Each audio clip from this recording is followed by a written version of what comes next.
మీ project value ఎంత? భగవంతుడా, అదే ప్రశ్న.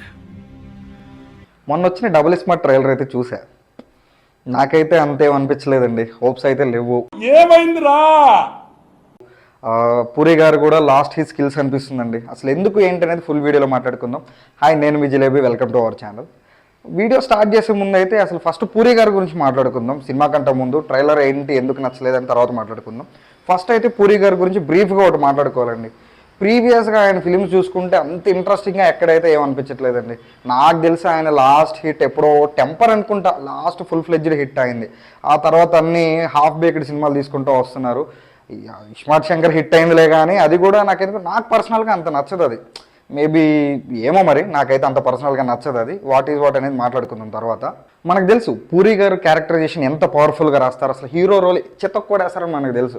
అసలు చూసుకున్నట్టయితే ఒక పోకిరి, ఒక బిజినెస్ మ్యాన్, ఒక బుజ్జిగాడు, ఒక బద్రి, ఒక దేశముద్రు, ఒక టెంపర్, మనందరికీ తెలిసింది ఆయన ఎంత పవర్ఫుల్గా రాస్తారు హీరో క్యారెక్టరైజేషన్ అని. అసలు మరి అట్లాంటిది ఏమైందో టెంపర్ తర్వాత అసలు ఆయన ఏం సినిమాలు చేస్తున్నారో మరి ఆయనకే తెలియాలి. లైగర్ వరకు కూడా ఎంతో కొంత హోప్ ఉండేది నాకైతే, కంబ్యాక్ ఇస్తారు పూరి గారు, కంబ్యాక్ ఇస్తారని. ఎందుకంటే నాకు చాలా ఇష్టం పూరి గారు అంటే. ఆఫ్టర్ లైగర్ నాకు హోప్స్ అయితే పోనీయండి. అసలు నేను చూసిన one of the rod cinema Liger. అసలు ఆ క్లైమాక్స్ అయితే ఎంత తక్కువ మాట్లాడుకుంటే అంత మంచిది దాని గురించి.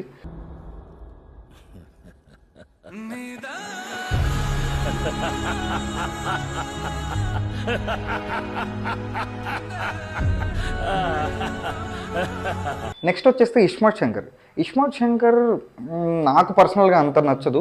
బట్ అంత బ్యాడ్ మూవీ అయితే కూడా ఏం కాదు ఇస్మార్ట్ శంకర్. అది పాటలు బాగుంటాయి, అలాగే రామ్ గారి డ్యాన్స్ చాలా బాగా చేశారు రామ్ గారు. అలాగే ఫెస్టివల్ సీజన్లో వచ్చింది అండ్ కొంత యూత్ అండ్ హైదరాబాద్ లోకల్స్కి కనెక్ట్ అయ్యింది సినిమా. ఓకే, చల్దా అలా వెళ్ళిపోయింది. నెక్స్ట్ దానికి సక్సెసర్గా ఇప్పుడు దింపుతున్నదే మన డబుల్ ఇస్మార్ట్ అనమాట.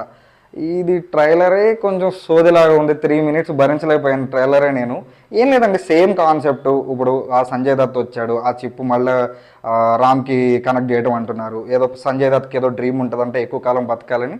దానికి బ్రెయిన్ ట్రాన్స్ఫర్ లాగా ఈ చిప్పు మనవాడికి సక్సెస్ అయింది కదా లాస్ట్ సినిమాలో. అలాగే ఈ సినిమాలో కూడా ట్రై చేస్తున్నారు చిప్ పెట్టేసి. ఈసారి హీరోకి 3 చిప్పులు పనిచేస్తాయి అనమాట. సేమ్ అలాగే డ్యాన్స్ నెంబర్స్, సేమ్ అలాగే సాంగ్స్. అసలు దీంట్లో రాడ్ ఏంటంటే ఆలీ గారు ఎంట్రీ అండి. సారీ టు సే దిస్, అసలు